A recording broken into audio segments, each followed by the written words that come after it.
Di sebuah desa terpencil bernama Gunung Karya, tersembunyi di balik hutan lebat, terdapat sebuah rahasia kelam yang hanya dibicarakan dalam bisik-bisik oleh penduduk setempat.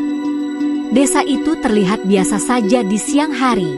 Petani bekerja di ladang, anak-anak bermain di sungai, dan suara ayam berkokok mengiringi kehidupan yang sederhana. Tetapi saat malam tiba, suasana berubah mencekam.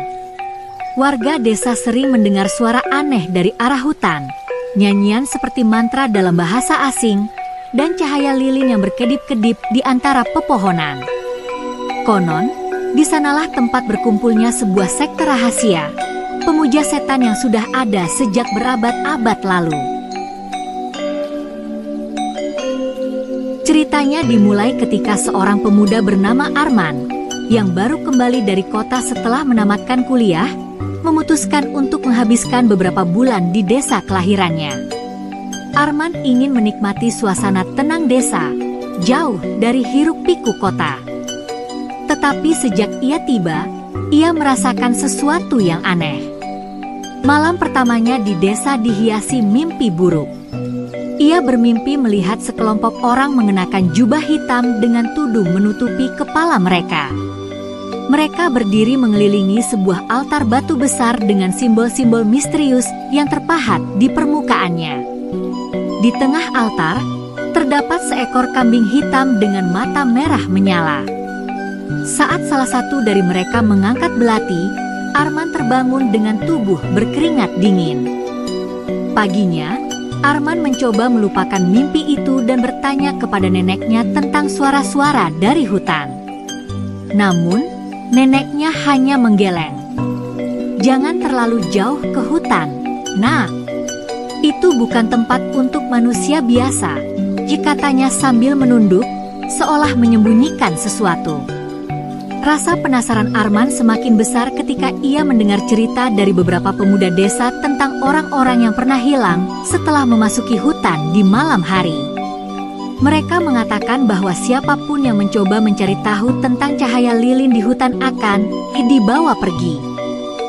Malam itu, Arman memutuskan untuk menyelidiki sendiri. Ia membawa senter, pisau kecil, dan jimat pemberian neneknya.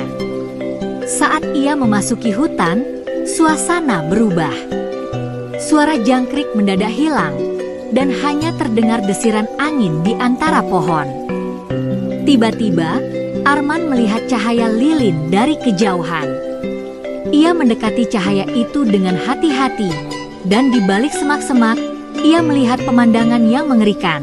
Sekelompok orang dalam jubah hitam sedang berdiri melingkar di sekitar api unggun. Mereka melantunkan mantra dengan suara rendah, dan di tengah lingkaran itu, ada seorang gadis muda yang diikat di atas altar batu. Arman mencoba menahan napas agar tidak ketahuan.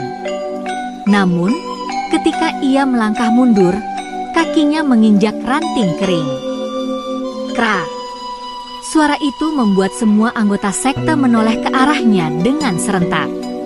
Mata mereka yang gelap dan dingin membuat tubuh Arman gemetar. Arman segera berlari, tetapi ia merasa seolah-olah hutan itu hidup dan melawan dirinya. Akar-akar pohon seperti mencoba menjegal langkahnya, dan suara langkah kaki di belakangnya semakin dekat. Ketika ia hampir kehabisan tenaga, ia menemukan sebuah gubuk tua yang terlihat ditinggalkan. Ia bersembunyi di dalamnya. Di dalam gubuk, Arman menemukan buku-buku tua dengan tulisan tangan yang aneh. Salah satu buku itu berisi catatan tentang sekte pemuja setan yang telah ada sejak zaman kolonial. Mereka percaya bahwa pengorbanan manusia dapat memanggil kekuatan kegelapan untuk memberikan kekayaan dan kekuasaan. Seketika, pintu gubuk terbuka. Orang-orang berjubah hitam itu masuk, dan salah satu dari mereka membuka tudungnya. Arman terkejut melihat wajah seorang yang ia kenal, Kepala Desa, Pak Burhan. Pak Burhan tersenyum dingin. "Kamu tidak seharusnya ada di sini, Arman," katanya. Ia menjelaskan bahwa sekte itu adalah warisan leluhur, dan mereka melakukan semua ini demi menjaga kesejahteraan desa. Apa yang kamu lihat di desa hanyalah ilusi. Kekayaan dan kesuburan ini dibayar dengan darah. Arman dibawa ke altar batu.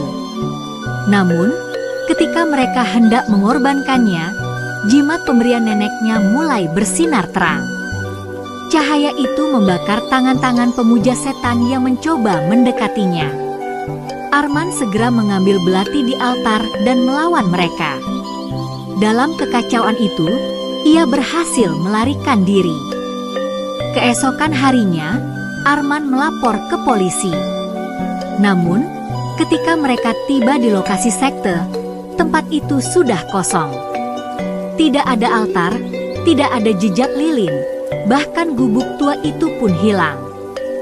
Penduduk desa hanya mengatakan bahwa ia pasti bermimpi. Namun, sebelum Arman kembali ke kota, neneknya memberikan sebuah kotak kecil. "Jangan buka sebelum kamu pergi dari sini," katanya. Saat Arman membuka kotak itu di jalan, ia menemukan potongan kain jubah hitam dan secari kertas dengan tulisan, "Rahasia ini hanya milikmu sekarang. Jangan kembali." Kisah ini menjadi pengingat bahwa ada hal-hal di dunia ini yang sebaiknya tidak kita selidiki. Tidak semua rahasia harus diungkap, dan kadang-kadang yang terlihat di permukaan hanyalah ilusi dari kegelapan yang jauh lebih dalam.